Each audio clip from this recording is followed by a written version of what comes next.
Good evening, everybody. Welcome back to Spirits and Ghost Stories. We're talking about our life schedule before a live stream. My name is Thomas Aarons. I'm Carly Bird. So, you were asking me about my work schedule. I am not working Aaron's baseball tomorrow. I just like to know when I get to see your beautiful face. So, what is your work schedule tomorrow?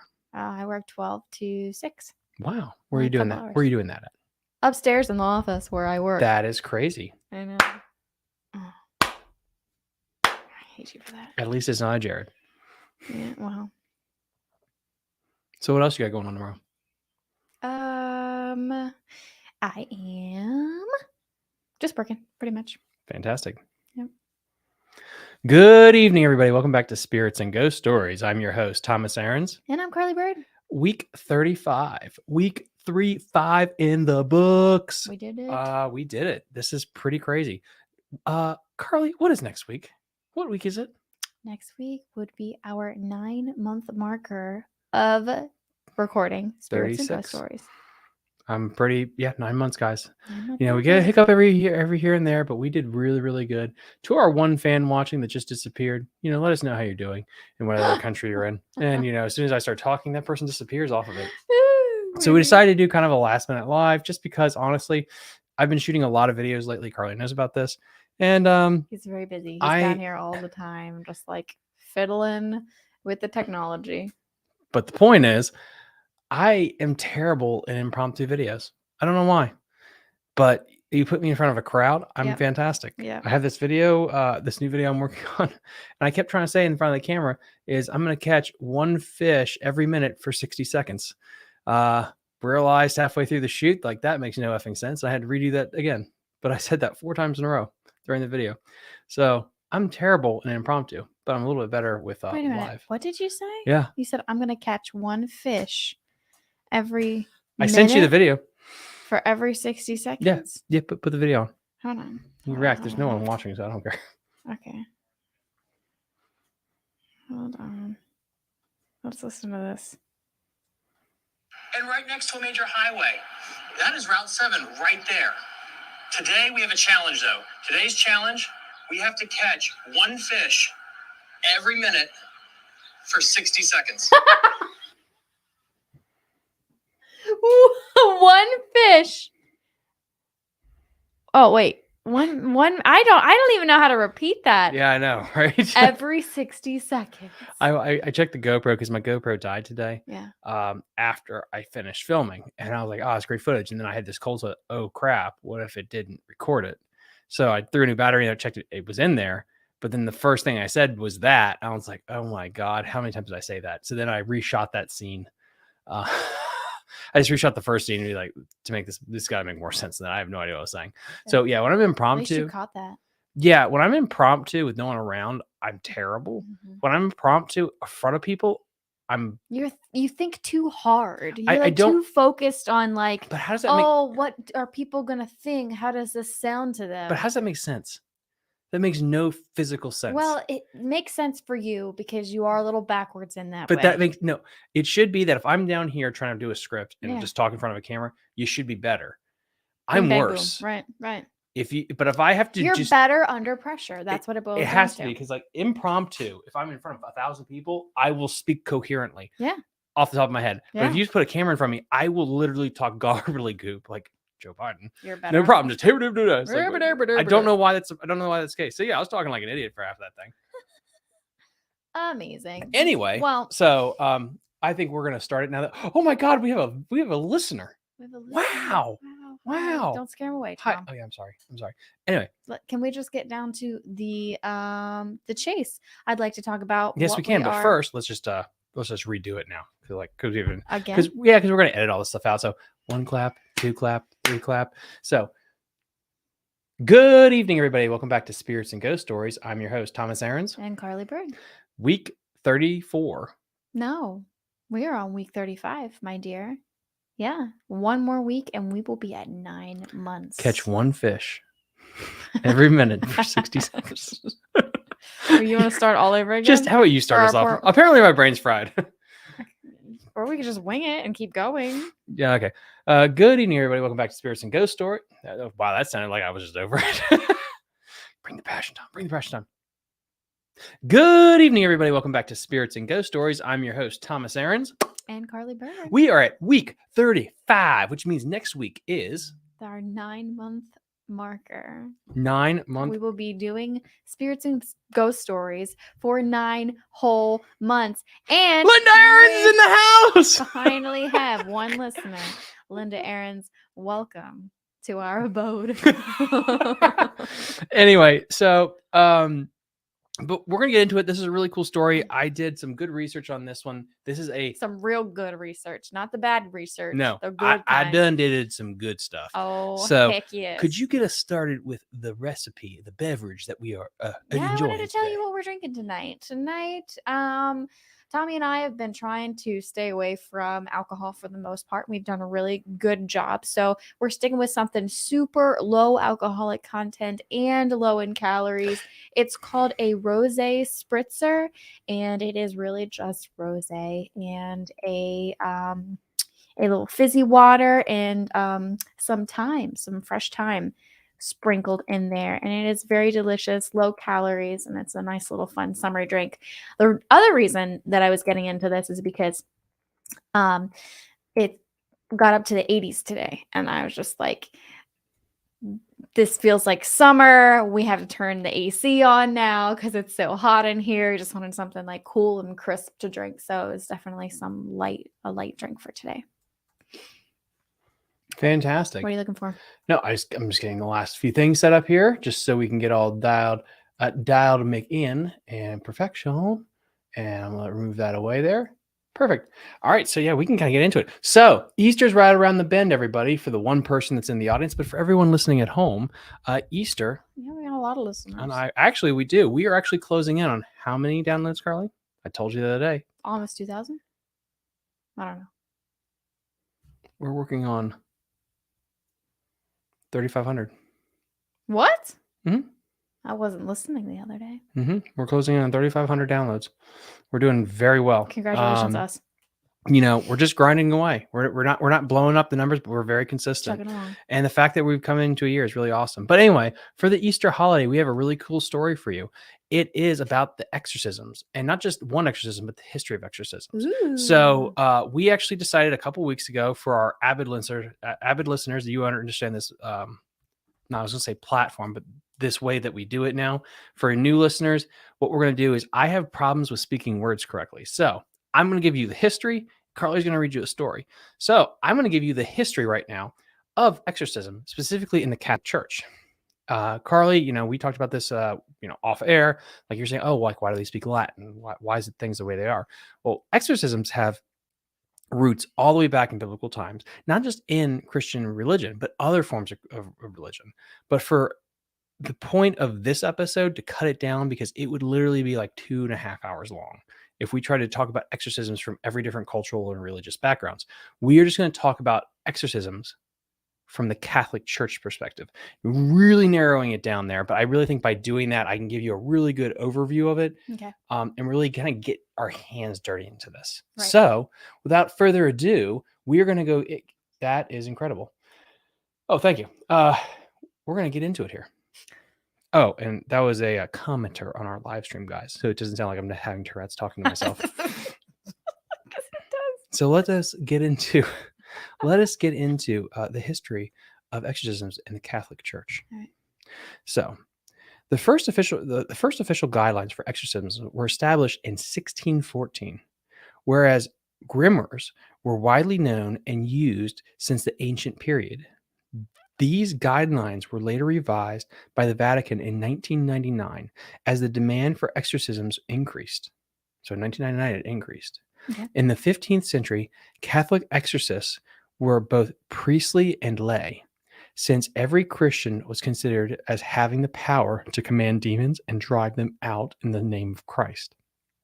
These exorcists used the Order of the Saint Benedict's formula, Verdo Rito Santana, step back Satan. So that's the Latin version of it. I actually wrote down like the pronunciations on Good here. job, Like I you. said, I put a lot of work into this one. And it's Latin, which is something I actually have a little bit. So side note, I did study kinesiology and a lot of biology stuff. And guess what? Latin. There's a lot of Latin stuff. So I have a handle. I'm not going to be great with all this stuff, but I have at least understand it better when we did like the Chinese and the Russian one. That one was fun. Yeah. That one was fun. And I apologize for all of our Russian listeners. If we do have one, I'm really sorry. Around this time, so by late 1960s, Roman Catholic exorcisms were seldom performed in the United States. But by the mid 1970s, popular films and literature revived interest in the ritual, with thousands claiming demonic possession. Maverick priests who belonged to the fringes took advantage of this increase in demand and performed exorcisms with little or no official sanctions. And as you might know, a lot of this pop culture came with the movie The Exorcist, The Exorcist. Mhm. And it's following ones that came after that.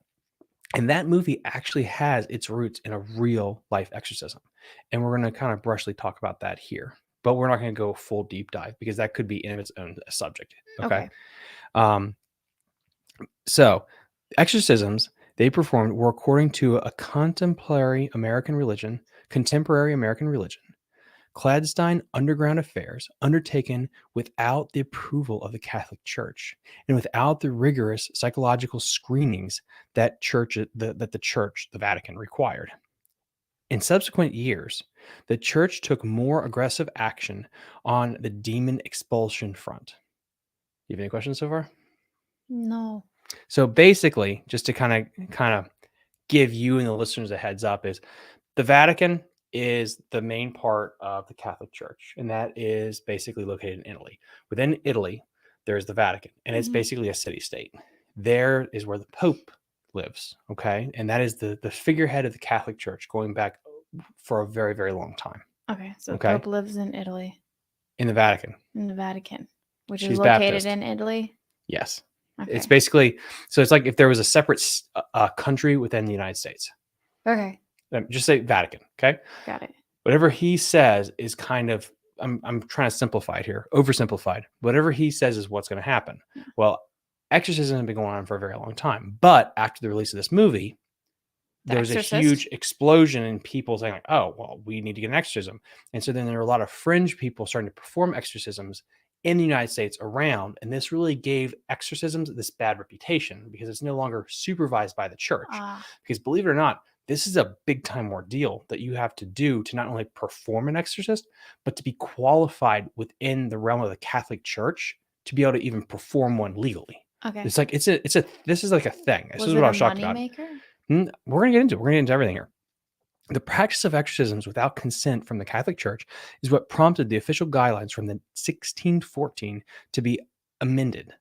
The amendment established the procedure that clergy members and each individual who claims to be impacted by demonic possession must follow. These include the rules that a potential possessed individual must be evaluated by a medical professional before any other acts are taken. The primary reason for this action is to eliminate any suspicion of mental illness before the next steps of the procedure are taken, since demonic possession, according to Roman Catholic teachings, is extremely rare, and mental health issues are often mistaken for demonic possession. The Vatican requires that each diagnosis have a specially trained priest who is able to diagnose demonic possession and perform exorcisms when necessary. This is very important to everyone at home because I think what's interesting is everyone sees it like the priest and think, oh, they just throw holy water. Or if you, for our longtime listeners, Amityville Horror, the priest came in. These people have to also be medically trained to an extent to sniff out BS, which in the first cool callback, which was, oh shoot, help me with the movie. I just had it on my tip of my tongue. Not Amityville, the couple. I know you're talking about. Are you talking about the one that happened in, I think it was Great Britain? Yes. What was the name of that movie? Conjuring. Yes. Thank you. So Conjuring 1, there are tidbits of that, and the Warrens we get into too, because they're not actually priests, but the idea of like they weren't just going there to say that there was a possession. They would try to sniff out, oh, it's not real. I think a lot of times people look at priests and say like they're snake oil salesmen. They're just going there specifically to say, like, oh, this is you always have spirits. The Warrens and priests actually will go into these things and be like, no, this is mental illness. You need to do this. No, Mhm. you're actually not possessed. So it's not like the movies sometimes make it out where like they're purposely going in there saying, yep, you got a ghost, or yep, you're demonic. Mhm. They're there to make sure it is a thing before they trick these levels, because in their belief, it is so rare. So I just want to make sure. Okay. So it's not that if No, that makes sense, yeah. because I remember like even watching in the movies that they were trying to get the priest to come help with the exorcisms or whatever. Remember when that house was haunted Mhm. with like the witch or whatever that was in it, and there was a demon, but it But sounded like they a witch or sent whatever. they sent a priest in. They sent a priest in. The priest was like, "No, I can't help you." I don't think this is real. Go check this Right, out for me right. before we get the And then church involved. later Like, on, they found out that it actually was like real. yeah. So So anyway, the practice of exorcisms without consent from the Catholic Church is what prompted the official guidelines from the 1614 to be amended. Okay, and we know that this includes the rules that potential possessed individuals must be evaluated by a medical professional, and so that was really important. And the reason that was admitted was for this next case that we're going to be talking about here, which is quite sad, which is Emily Rose and the exorcism of Annelies Michel in Germany after World War II, who ended up dying after over a year of battling what they thought was a possession. And she died from malnutrition. She stopped eating for a year. And believe it or not, the two priests and the parents were held up on manslaughter charges. The priests were going to be held for 6 months in jail, but then they were acquitted, probably because the Vatican came in to help them, because the scene of the crime actually looked like they tortured this girl to death, even though the priests and the parents all claim that she was possessed. And they have audio recordings of every single exorcist routine to kind of back them up on what happened. right, which is why I'm sure that they record everything so that they have it for historical purposes as well as to cover their own butts. Emily Rose and the exorcism of Michelle, these two incidents are also what prompted the movie The Exorcist. So it's these two really documented cases of an exorcism gone wrong that prompted the church to adjust the medical, like, okay, we want a really good medical documentation of what's going on. We want to make sure that we're really touching our bases here to make sure that it's not just this. So they really were big on making sure it's like, it's not mental illness, but now they're really big on it to its sense it became shot into the limelight. So then with that said, let's get to the next part of it, which is when the Catholic Church believes an exorcism is needed. Now, according to the Vatican's guidelines issued in 1999, the person who claims to be possessed must be evaluated by a doctor to rule out all mental or physical illness, must report the case of an exorcism to the Catholic Church officials. Okay, so you have to actually go through the official protocol to actually get this done. Demonic possession is an extremely rare phenomenon that is easily confounded with a natural mental illness. This is from the Vatican. So they're really big on making sure like it's very rare that this actually happens. Right. As the demand for exorcisms has increased over the past few decades, the number of trained exorcists has risen. Now you think, what does this mean? Well, and this is kind of going to be the first thing I'm going to show here. So the number has increased as well as the amount of because people look that at are this. trained to handle. Okay. So Vatican course opens doors to 250 priests. This was April 2018. So they actually have to go through a rigorous class from 250 priests from 50 different countries arrive in Rome to the Vatican to actually start to be trained to actually even be able to get to the stage This to is be able to a perform few an years exorcism. ago. Yeah. Wow. So isn't that crazy? Yeah. So this is a real thing that's actually happening that people actually have to go through to be trained. Like it's not just like you just show up and then you can start doing exorcism. You have to not only get to that level in the Catholic teachings of being a priest, but then you have to go through advanced. So this is almost like getting a doctorate, like a medical doctorate degree to actually be able to perform this. So like they don't mess around with this at all, which I really do think is just, I don't know. It blew me away. So many times a person just needs spiritual or medical help, especially if drugs or other addictions are present. The specially trained priest and medical professional will be able to work together to address this patient and be able to determine what type of mental illness the patient is suffering from. But with that said, there are guidelines. And this is now we're going to talk about the guidelines of the Catholic Church for demonic possession. And this is when they think you need one. So here are the 13 signs. Okay, this is if you check all of these boxes, then they will start performing the exorcism. This means they're going to start the process. Okay. So here we go. Number 1, loss or lack of appetite. Okay. Number 2, cutting, scratching, and biting of skin. Themselves or any skin? Them. Number 3, a cold feeling in the room. Okay. Number 4, unnatural bodily postures and change in the person's face and body. Number 5, possessed, losing control of their normal personality and entering into a frenzy or rage and or attacking others. Number 6, supernatural physical strength, not subject to the person's build or age. Okay.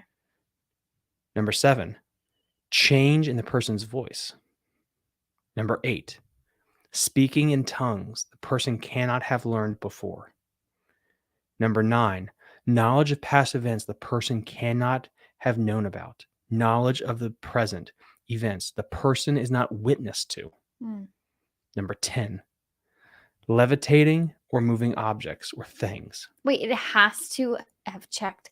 No, not all these of boxes. these It doesn't have to be all boxes? these boxes, but these are like the Yeah, I big was gonna signs. say, come on, you can't just catch a demon levitating. No, but if somebody anytime. starts speaking Latin that's never spoke Latin or has super strength, that would be Well, like, that's obviously. enough. I Yes. think like if it's just 1 or 2, I think it's specifically like, okay, the levitating, yeah. I think as long as you just levitate, we're calling it in the Ghostbusters. Yeah. Expelling of objects, things, certain animals. So certain things they just can't have in the house, like cats. Oh, okay. Yeah, because cats have that sense. Well, cats are also, I believe, guardians of hell in certain mythologies. Oh, yeah. So, and this is interesting, intense hatred and aversion and violent reaction towards all religious objects or items, not just Christian. So any objects of religious. Right. Antipathy towards entering a church, speaking Jesus' name, or hearing scripture.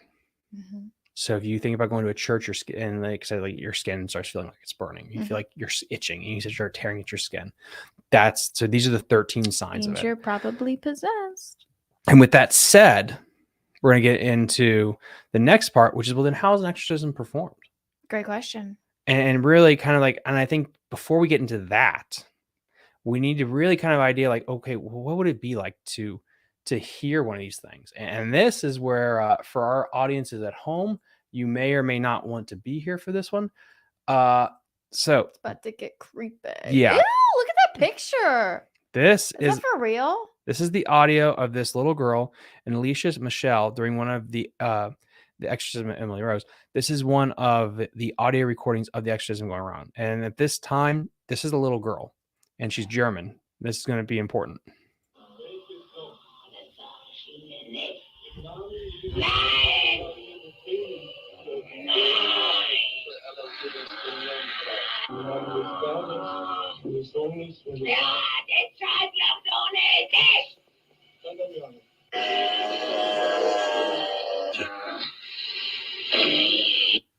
So, Look at the black around her eyes. what's interesting about that is they were speaking Latin to her, and they were actually going through the process of an exorcism. Well, she didn't know Latin, and she responded to the priest in Latin.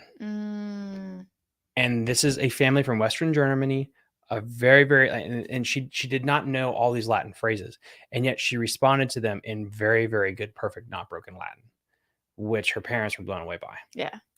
And of course, the voice and everything. Right. So, check mark boxes there. Yeah. Where it's like, all right, that's a little creepy. Yeah. Keep preaching to her. Keep going. Yeah. So with that said, that's just kind of a quick little snippet of like, that's how the exorcism is supposed to go. That's the booming voice. That was like one of the signs. They're like, yeah, this is a little weird. Like that this girl's able to do that. So in the process of the exorcism, the person possessed may be restrained so that they do not harm themselves or any other person present. The exorcist then prays and commands for the demon to retreat. Catholic priests recite certain prayers, the Lord's Prayer, Hail Mary, and the Athanasian's Creed. The Lord's Prayer is said, Our Father, who art in heaven, hallowed be thy name. Thy kingdom come, thy will be done on earth as it is in heaven. Give us this day our daily bread, and forgive us our trespasses, as we forgive those who trespass against us. And lead us not into heaven, but deliver us from evil. Wait, Thine what? is the power and glory forever and ever. Amen. Y'all get the gist. I think I messed up one phrase there. And then, of course, the Hail Mary. And so for our non-Catholic people at home, so that goes, Hail Mary, full of grace, the Lord is with thee. Blessed art thou amongst women, and blessed is the fruit of thy womb, Jesus. Holy Mary, Mother of God, pray for us sinners, now and at the hour of our death. Amen. These will be recited by the priest. Exorcists follow procedures listed in the ritual of the exorcism, revised by the Vatican in 1999. Seasoned exorcists use the Rituale Romeale as a starting point, not always following the prescribed formula exactly. Official practice of exorcism is governed by the Vatican document De Exorcimento et Supplementus Quiberius. And forgive me for my Latin, it is a little rough. The Vatican offers a course on exorcism, which we showed you. We just talked about. Which in 2019 was the first time it was open to members of other Christian denominations, because there's been a rise in the need for exorcisms. And this Interesting. gets us to this here, which is our next image. Because y'all might be thinking like, okay, well, who's a person of great intent here? Well, it would be this guy right here. Ew, who is he? Well, this guy. He's not pretty. This guy right here is Gabriel Amorthon. Ew, he looks possessed. Well, he lived to be over 91 years old. Oh, and this picture was taken in his later years. He didn't know they were taking the picture, that's for sure. Okay. Thank you, Carly. But anyway, this man is very important because he is one of the, I guess would say, pun intended, godfathers of exorcisms in all of Catholicism. And why is he important? Well, not only did he really write the book on how to perform exorcisms, but it's how many he performed. Gabriel Amthor was born in Modena, Italy on May 1st, 1925. He was an ordained Roman Catholic priest, and in 1954 became an official exorcist in June 1986. Under the tutelage of Cordanio Amintinian, he was a member of the Society of St. Paul, and he founded the International Association of Exorcists and was president until he retired in 2000. It is said he had performed over 160,000 exorcisms in the course of his ministry. According to Amorth, his exorcisms do not present a victim of possession, but rather each victim and each exorcism is counted as a prayer or ritual alone, and some possessed victims required hundreds of exorcisms. Basically, what he's saying is it's not a one for one. Every exorcism prayer counts as an exorcism. So let's say, and what he means is, like, if you've ever seen the movies, every time you do the ritual, that counts. So when he says I did 160,000, what he meant is it could be the same patient multiple times, because just you reciting it is counted as an exorcism. You're trying to perform an exorcism. Okay. So it's not just, doesn't mean it's successful. Yes. So it doesn't mean it's 160,000 different people. Mm-hmm. It could be the same person multiple times throughout a couple of weeks. Got it. So like all these movies where you see the priest going back in. It could have been like 16,000, but he did like. Yeah, he had to constantly do it. But again, like, this guy is extremely well known and well respected for how he interpreted it. And he's a really cool read. I wanted to I could feel like 6 pages with just his information. He talks like not all exorcisms are actually like the demonic. A lot of it is mental health, and you really got to be smart about it, because he said, like, especially nowadays, it's like the Catholics are in the press so much, like, you really got to be careful about it. But he says, like, yeah, he does believe deep down, and of course he should, this is his faith, that some of them are real.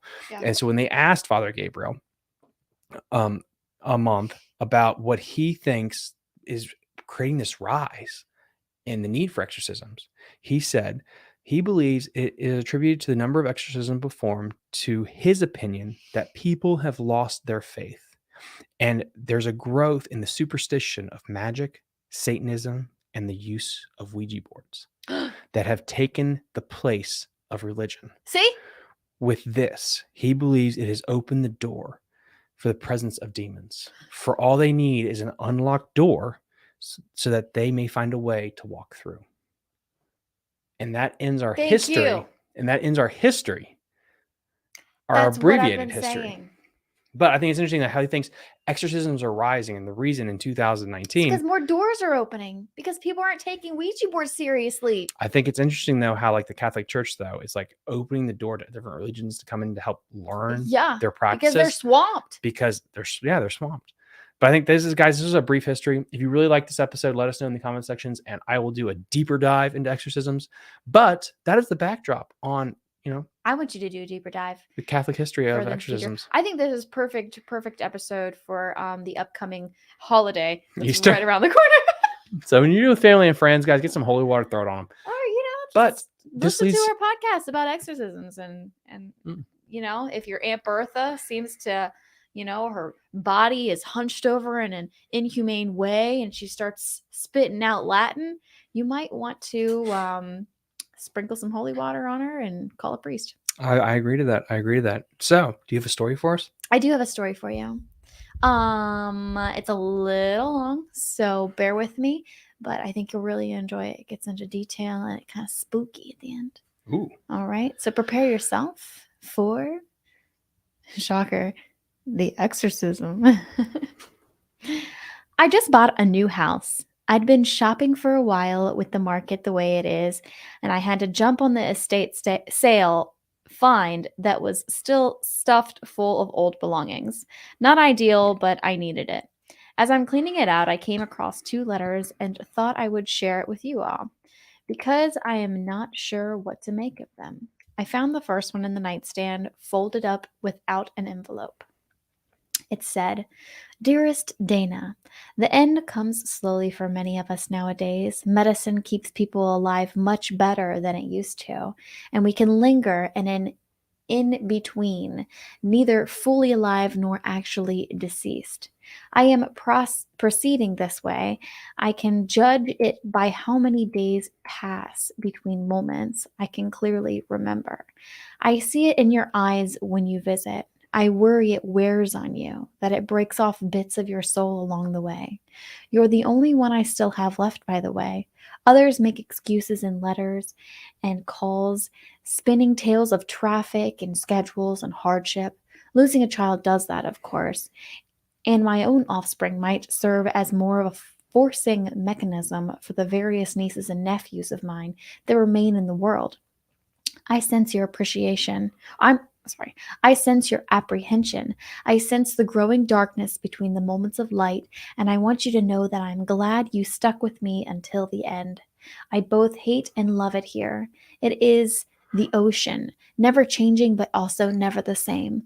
The floors smell of lemon-scented cleaner. The only marker of time passing is the regular substitutions among the population, with new faces introduced as old ones disappear. I have fun watching the staff, the young ones who still have lives beyond these walls. A whole world plays out in simple interactions. Whiskey on the breath of one staff member who no longer wears his wedding ring. Sly glances between 2 others that tell you their flirtations have finally blossomed into something more. I have such vivid dreams now. I wonder if I am in them on the days you visit, and I don't remember. Am I awake? Asleep? I feel I mostly am living in the past at this point, an echo that still reverberates around inside a body that is quickly failing. Do I speak to you? Are the bits of wisdom in there? I imagine it as a slurred mix of English and my native tongue. Nonsense blended with the promise of some hidden truth known only to those close to death. They tell me I've been screaming at night. I certainly have been, but not for the reasons they think. There are things I need to tell you, and I hope I still have time to do it. You've grown into a remarkable young woman, and I've left you everything I still have. You'll need it to deal with the mistakes I've made and the cost of those mistakes. There are nightmares still to come, poor child, and I am deeply sorry for that. My truth begins beyond the ocean, before I came to America, in the old country. a place I thought I left behind long ago. Though I realize now that it is a silly thought. Decades and distance do not prevent some things from returning to you. Some secrets cannot be hidden away. They are always trying to crawl their way to the surface.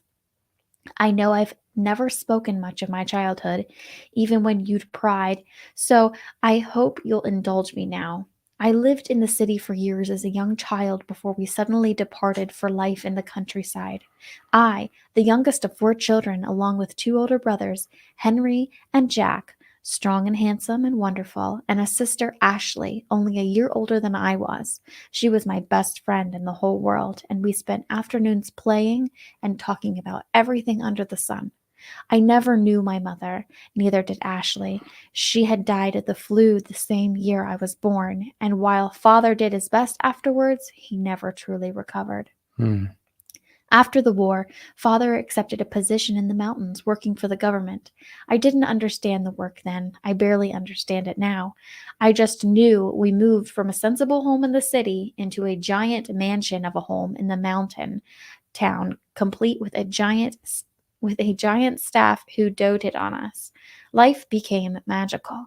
I imagined I went to sleep one night and awoke a princess. It seemed as though the entire town worked for Daddy in some capacity, either at the government project in the mine down by the railroad yard, or on the manor grounds doing one job or another. Ashley and I felt like royalty, and in many senses we were. Our first year there was magical. The town often became inaccessible for stretches of the winter due to the snow on the tracks, but we arrived in spring and watched the beautiful area come alive with blooms and leaves. Father worked a lot, and Henry and Jack helped him with his projects or hunted in the woods and planned for their futures. I still remember them returning from their hunts dirty and smiling, hauling animals they cleaned and roasted for giant feasts. If there is a heaven, I hope it is that year where the future spread out magically before us and it felt like our happiness would last forever. Our second year seemed better. Father tested his project, and suddenly the entire town had electricity. This might seem like no big deal to a child who grew up with modern technology, but in the mountains after the war, life suddenly illuminated. I ran through a house that glowed magically. This must seem so silly to you, but life shined with promise. That year, much as the first, Daddy worked harder than ever, and the staff watched after Ashley and I, gently guiding us and ensuring we didn't miss our studies. Henry, my oldest brother, began courting Louise, the only daughter of a notable family in town, and all the staff stalked in hushed tones about how beautiful that wedding would be. 2 things happened as autumn turned into winter, dual events that soured our moods, the first being the arrival of the horrible Mr. Hawks. He was a glum man with a face constantly twisted in a look of unhappiness. There was something off about him, his manner strict and dark. He stalked around the town and our home in an impervious way. The government had sent him an audit of some type, and he constantly seemed to be everywhere, watching everyone. Ashley whispered that we had to watch him in return, lest he make trouble for Daddy. No one sucked the joy from a room like Mr. Hawks did. Moreover, he made my skin itch like a bug that had just run over it. I would often catch him standing and staring at Ashley from a distance. That's a red flag. Eyes narrowed towards her as she played, but the rest of the time he seemed to spend in constant unhappy motion. The second occurrence came shortly after the arrival of Mr. Hawks. Henry and Jack were hunting in the woods beyond the mine when suddenly winter arrived early. The blizzard caught us all off guard. We didn't have warnings in those times, no days of breathtaking coverage by overly excited weathermen to prepare us. One moment we sat in the fields enjoying a picnic on a crisp fall day. The next, huge snowflakes stung our cheeks as we raced back to the manor. The hunting party had been stretched across a wide area when the storm hit, and they all quickly found themselves lost in the snow. Over the course of the evening, I sat by the front door as men came back, one by one. It was nightfall when Henry returned, smiling warmly as I leapt into his arms. By morning, 3 men remained missing. Jack, a popular boy named George from the village, and an older hunter named Frank remained lost in the snow. The blizzard raging outside ensured no search party could be mounted, and I stared desperately at the door, praying for a miracle. Frank stumbled in around midday, frozen and cursing. He claimed to have heard someone yelling for help in the woods and found himself walking in circles, chasing a voice that seemed to appear and then vanish within the shifting wind. He seemed unnerved by the events, which scared me more than anything. You have to understand Frank to fully grasp this, but this man had hunted in those woods ever since before I was born. I didn't think him capable of feeling fear, aside from his obvious discomfort at the electric lights he squinted at whenever he drew near. Night fell on the second night, and Father looked despondent until Jack arrived. He was half frozen, mumbling about hearing George in the woods. We never found George, but we summoned the town doctor and put Jack to bed. And I prayed with such thanks in my heart for Jack's safe return. The next week passed peacefully. Jack recovered quickly, and we mourned George's disappearance. I spent as much time as he let me sitting in his room, making him sing an old lullaby to me. We tumbled into our winter normal, where we had to stay in the house, though the house never felt quite as safe with Mr. Hawks lurking about. I studied him, determined to ensure he left town. I watched as he stalked the halls, snuck around while he stared at Ashley. I began writing little notes detailing his comings and his goings. I still remember the first event. I sat in the library doing my studies, and a noise made me glance up. It had sounded like a stifled laugh, like someone trying to hide themselves while playing a prank, but darker. Angrier. I looked around the library, which, while large, did not leave anywhere to hide. The noise unnerved me, and even though it remained such a small moment, I continued to ponder it. Some things simply stick with you, and this one did. Other things happened. The staff began to talk about whispers from empty corridors. Objects moved from locked rooms. An odd feeling settled over the house, a sense of unease that became clearer. Ashley vanished for long stretches at a time. She said that Mr. Hawks made her nervous and she had to hide from him. But things felt wrong for the first time since our arrival. Have you ever walked into the woods, just as far and as deep as you dare? You see, as you venture in, you don't notice how thick the trees become, how far away the light of the open air gets. These moments played out like that, a sudden realization that something is suddenly different. You do not recall when the light was first dimmed, only that you now find yourself in a dark and foreign place, and your compass no longer points home. Mr. Hawks began discussing Ashley's behavior with the staff. I would hear him whispering urgently. Hear the sharp way he used her name. The staff remained on edge, claiming that doors would shut and lock behind them, suddenly trapping them in bedrooms and closets. Mr. Hawks tried to discuss something with Daddy, but he yelled at him in response, an argument that swelled my heart with pride. Life stretched. I cannot describe it better than that. The atmosphere seemed more taut each day, as though we found ourselves caught in some ancient device that would simply continue its torture until we snapped. And snap we would. The night it happened, I heard the laugh again, stifled and angry and dark. A sound that I cannot describe, but will never forget. I stirred from my bed and I heard it again, now outside my bedroom door. I'll never forget that night, padding through the dark halls, following the sound of the laughter, chasing it through the darkness. Each step terrified me, as did the dull glow down the stairs that grew brighter as I drew closer. Don't get the no, don't follow it. I knew I shouldn't go, that I should go back to bed or summon Daddy or someone to help, but I felt drawn towards the light.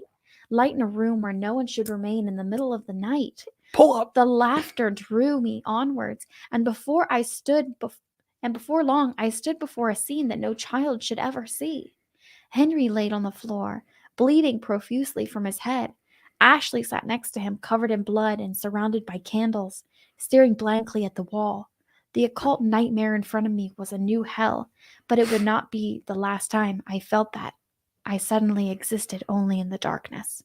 I screamed. Oh, did I scream? I screamed until I heard shouts, until the pounding footsteps entered the room, until someone scooped me up and carried me away from that nightmare. Truthfully, if I knew then what I know now, I never would have stopped screaming. There are times I've wondered if you know, but of course you don't. You can't. Will you blame when you learn I killed my sister? That I ruined my family? Wait, what? Is there grace in your heart for that terrified little girl? I can only describe the discussion that followed as fierce. Ashley was bound to her bed. For her own safety, Daddy said, while the doctor tended to Henry's wounds. I still remember her screaming as she was carried into her room, an inhuman wail that haunts me still. Mr. Hawkes called for the priest in the town, Father Perry, and I heard him tell Daddy that he had suspected Ashley was possessed for some time, that darkness lurked inside her tiny body. I will forgive many people for many things, but I will never forgive Mr. Hawkes for this. The manor. What the hell did Mr. Hawks do? The manor was suddenly in motion, and I felt that something dangerous moved beneath the surface, searching for freedom. I couldn't make sense of the bedlam. I burst into tears whenever I saw Daddy or Jack, or whenever the doctor let me sit by Henry's bedside. Children should not have to deal with such things. No one should. I knew somehow that once events sprang into motion, there would be no stopping them. The next night, Daddy called the staff together. He thanked everyone for their hard work, and I thought in that moment, standing in the main hall with everyone staring at him, that he seemed frailer than ever before. He stepped aside, letting the priest speak. Young Ashley has been stricken by a demon, Father Perry began, and he listed a British accent. I don't know. Bebop. He's I feel like he's got a monocle. He's got a monocle and he's got like a Monopoly mustache. Proper, so he must speak with a British accent. You know nothing of Latin. And he listed his reasons. He listed his reasons for believing she had been possessed, as he had studied these things in some faraway land. Italy?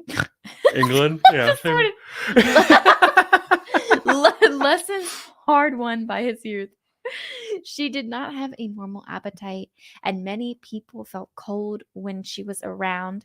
She had flown into a rage and attacked Henry, who was easily 3 times her size.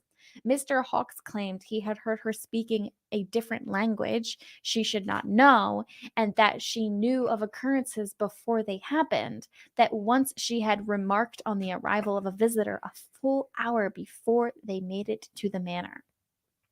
I fought then. I fought for Ashley. I fought against Mr. Hawkes. I hated him so much. I still do. I screamed at the staff. I said that Ashley had always been a picky eater, and the staff snuck her sweets during the day, despite knowing it ruined her appetite, because they loved how much she smiled at them. I told them the entire house was drafty in the winter, that any room might be cold if the wind blew. I said that she had learned the words she spoke from the traveling singer the year before, that they had all seen him, and that there remained a spot in the South Tower where you could see clear to the village, that we often played a game when we were watching people departing from the manor, trying to guess who would come by of walking and what they would be dressed like, and then we would wait for their arrival to see if we guessed correctly. I can still see their eyes, gentle and caring and sad. They saw a scared child in front of them, innocent and longing to protect her sister. They weren't wrong either, but I realized in that moment that no one would believe my words. No one would protect Ashley from what came next. The priest announced he would begin the exorcism. Daddy and Jack and Mr. Hawkes and several men from the staff would assist. Father Perry had traveled in his youth and was well versed with these things. Jack whispered in my ear, "If anyone could drive off the beast living inside Ashley, this old demon hunter could," he reassured me. The men began to prepare, and I watched them hand out Bibles and crucifixes, readying themselves for what came next. Inside her room, Ashley began to scream, no doubt knowing what stood in her future. I pleaded with the men not to do it. I told them a mistake had been made. They avoided my eyes as I beseeched each of them in turn, each turning away, unwilling to make eye contact with the terrified young child before them. Mr. Hawks pulled aside Daddy, whispering that he knew such things could harm a young woman's reputation, and he would be willing to marry Ashley when she came of age to ensure our family faced no disreputable rumors. My heart broke in that moment, both realizing what fate Ashley faced if she survived this ordeal, and that Daddy felt gratitude at the disgusting offer made about a girl still a child. The men filed into Ashley's room and began their rites, and the screaming began immediately. I heard them chanting prayers for hours while Ashley yelled at them to stop. Smoke slipped from beneath the door, and the lights throughout the entire house flickered, plunging me in and out of the darkness. That's creepy. Latin chanting began over and over. I stayed there, seated in front of the door for hours. I can still recall the words booming over and over, despite my Latin being poor. Some things you don't forget. The staff would come and stand outside from time to time, but no one dared stay for long. I was the only one who refused to leave. The chanting continued. Strange noises erupted from the room from time to time, inhuman wails that boomed through the hall, and it was difficult to keep candles lit. Wind seemed to whip through the house, though the doors and windows were all shut. The chanting continued. The door flung open, and a large frog jumped out. I barely had time to consider the strange creature before Mr. Hawks, covered in sweat, crushed it under his foot before slamming the door shut again. El Diablo. The chanting continued. I got goosebumps, Screams guys. echoed through the door. Inhuman screams. Shadows danced in the hall where no one moved. The periods of darkness were much longer now, and in each one I felt something stand near me. More chanting. I woke when the door opened, not realizing that the room had fallen silent or even that I had fallen asleep. The men filed out, sweaty and tired and scared. I ran to Daddy and asked if Ashley was safe, and he told me that it was not complete yet, but would be soon. He said the men needed to rest and eat before continuing. The doctor appeared suddenly and summoned Daddy with a burst of whispers. I suddenly found myself alone, the men rushing off to gorge themselves before continuing. What a strange world that was. Hours of excitement punctuated with pure silence. I stood there alone with Ashley. I pushed the door open gently and slowly stepped into the room. Darkness covered most of her chamber, but her eyes swung towards me, wildly and full of fear, before taking on a pleading look. "It's not me," she said. I stood there frozen, unsure what I should do next. I saw the thick ropes that tied her to the bed, bodies of rats and frogs strewn about the room, the air cloudy with smoke and incense and something else, something dark, something rotten. "I saw it in the room," she continued. "You know me, you know I'm not possessed, but if they continue to try to do this, it's going to kill them all." I stared into her eyes, willed myself to divine whether she spoke the truth. Only Ashley appeared before me. Only her eyes looked back at me. And so I stepped forward and released the ropes. I've never been so scared in my life, but also so sure. She leapt from the bed and kissed me on the forehead, telling me softly that we would be safe now, and then slipped through the door and into the hall. I stood there alone, seconds stretching into minutes, until the screams started. Darkness grows near, but I'm afraid I do not have the strength to continue now. Soon, though, soon I will finish this awful tale. Your foolish grandma. And that was the story of the exorcism.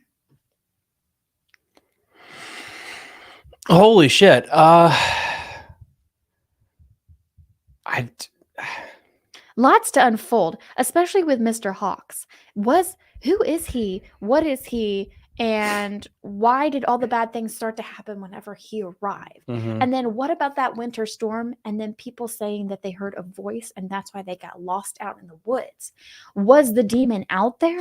Was Mr. Hawks the one that brought the demon? Basically, did he bring something that was possessed to the house? Mhm. Ashley found it or something, and that's why he kept staring at her all the time. Did he feel like it was his fault that she was possessed and that's why he offered to like marry her? I don't know. I read this story once already, obviously, and I have all of these questions in my head. Like, is he actually a bad guy? Or, well, clearly he is in some way, because that's creepy offering to marry Well, a because person. it sounds like it's a timepiece. Yeah. So it's like not saying it's right, but like Right. if it was yesterday, way more weird Exactly. compared to like 300 years ago. But there's some ambiguity there that I like about, is this real or is it not real? Right. So it's kind of like the first season of Haunted on Hill House. It kind of leaves it up to your imagination. Yes, I love that, because it's like, so season 1 of Haunting on Hill House, we're like, is it ghost or is it mental illness? Is it ghost or mental illness? You're like, And it's like, so is she actually possessed or are they just like going over the top? Right. And then like they give you these and at the these very end kernels you of hear nuggets. screaming. Who's screaming? Yeah, I like that ending. Who's I like that screaming? ending. And the frog. For some reason, I like the scratching in the frog. Like there's something going on behind this door, and you see a quick glimpse, and that's it. Of Yeah. what's going on. Yeah. And that's freaky. And the idea that somebody could be possessed and they can quickly like go in and out of it. Right. Oh, please help me. Mhm. Almost like a supernatural. Like they can quickly like have that buffer to try to like appease to you to get through there. Right. That's a good story. That's really eerie. That really gets us ready for the Easter season here. And then, so the last thing, I guess, bringing back an old segment that I kept saying I was going to do every week, but I didn't. But it's scary stuff in the news. And I found this article here, and I thought this was really, really cool to go with it. Oh my. Yeah. Illinois mother who killed son claims she saw demons, sought exorcism. Yep. And guess the date. What's the date, Carly? I can't see it. 22? April my 4th, gosh. 2022. Stop it. This was just last week. Crystal Lake, Woodstock, a suburban Chicago woman who pleaded guilty in her 5-year-old son's death is challenging her conviction and 35-year sentence, saying she had post-mortem depression and psychosis when she killed her son. It's claimed in her petition for a squall suit. You know, this is all the stuff, blah, blah, blah, blah. But son was possessed by it. So this is what's so good. She claimed to have been seeing demons and believed her son was possessed by a demon, and said she sought an exorcism from a priest. Oh my goodness. Yeah. So, and then of course she's on 90 days to decide whether the post-conviction petition has merit. If relieves green, but it's like, so basically she's trying to say poor postmortem depression is why she killed her son. Like it justifies it, I guess. But the fact, like, yeah, so like when we talk about exorcisms, guys, it's not just like a bygone era. This is still a big thing now. And I hopefully, like, that's the thing with this episode that I thought was so cool, is like this really hits home that it's not just like we talk about exorcisms in like this past tense, like 300-400 years ago. Right. They're still going on, man. I mean, literally, this happened last week that people are claiming exorcisms and demons, and the church is like ramping up its tutelage of how to perform exorcisms. So I don't know what that means for our society, but it's interesting, like connecting that with the Ouija board. I thought that was so weird that the guy that's performed the most exorcisms in the world has a quote about Ouija boards, right? And an idea of like, as we lose our religious ancestry, it's opening the door for these things. Yeah. And there What's was his name again? 1 second, because that's not an easy name to have to memory. Gabriel. Yep. Sorry. Whoop. Sorry. Where'd he go? Come back. Gabriel Amorth. Gabriel Amorth. But anyway, yeah, I thought that was really interesting. Over 160,000 exorcisms. 160,000. Wow. That's pretty insane to do that. And the fact that he really just said, like, oh yeah, it's just because like we're losing our spiritual connection. Yeah. And because of that, it's like opening the door. And like, I think one of the quotes was like, you know, if you leave the door unlocked, all that has to happen is someone to try to walk through it. And the way he said that was like so fucking like, ooh, sorry, I already got used to thinking about that. Creepy. Like, because you think of a guy like that does all these exorcism stuff, and he looks like a priest. And if somebody said that to you, like, no matter if you believe in religion or not, if someone like that says it, like, for our listeners, I would like to describe this man real quick. Yeah. Okay. Go for it. Carly's gonna describe old people. Okay, this guy looks like the guy from Star Wars. Okay, Darth How does that look like Darth Vader? Darth Vader's the guy that controlled Darth Vader, the oldest guy. You mean Creamy Sheev? You mean Darth Sidious? Is that was his name? No, you know, He was like the Emperor Palpatine. all-power- Emperor Palpatine. He was like an all-powerful guy with the Force, Emperor Palpatine. and he had like really yellow teeth. I remember that. Emperor Palpatine. Okay, this guy straight up looks exactly like Emperor Palpatine, but like if the Emperor Palpatine just got zapped or something, because he looks like he's got a shocked face. Yeah, like he's seen some shit. Oh yeah, And the fact that let's say true. let's say he's like he's fibbing and like only 20%. Okay, 20% of 160,000 exorcisms is still a shit ton if he's only done 20% of 160,000. Yeah. So the fact is, like, when he says something like when they I don't know why, like something about when he said that, like you know, like if you leave the door unlocked, you just need someone to come through it. It's like, Jesus, my God, that's like that chick from like Insidious, just talking about like the ether, and it's just like, well, fucking God, man, it's like we got some spooky shit here on the wall, and we just I don't know, that just freaked me out when I heard it. I know, because he's just like a guy that if he says that, you're just not sleeping well at night. No. Thinking about that, so I don't know, but that is the scary stuff in the news, and that was The Exorcism. Yeah. Great episode. Thank you. Thank you. That was really good. And then before we log off here, guys, please like and subscribe to the YouTube channel. It really helps us with the algorithm. If we can get this, we're getting so close. I really want to get to 60 subs. That'd be really, really awesome. We're at 57, so that'd be really awesome if you guys could give us a like there. And please send us an email at spiritsandghoststories@gmail.com if there's something you'd like us to do. One last thing. Bonus episode coming out this weekend. It's going to be a live stream. We're going to kind of do more of a history anthology on Easter. I had that working on it. It might be a little scary, but it might be more of the folklore thing. Because honestly, I don't know about you. I'm curious. How the hell did a bunny become the mascot for a man getting nailed to a piece of wood? Yeah, exactly. And I'm curious about that because it makes no sense. Where did Marshmallow Peeps come from? You see? So she is going to do the history of candy. I don't know. And I'm going to do the history of why we have a massive ass bunny laying eggs that we find when we're talking about Jesus coming back from the dead. Because I don't know. It'd be fun. So anyway, bonus episode coming out sometime this weekend. I don't know when, but you all, if you like and subscribe to the Facebook, YouTube channel, you get that. And peace out, guys. And we'll see you next time on Spirits and Ghost Stories. Bye.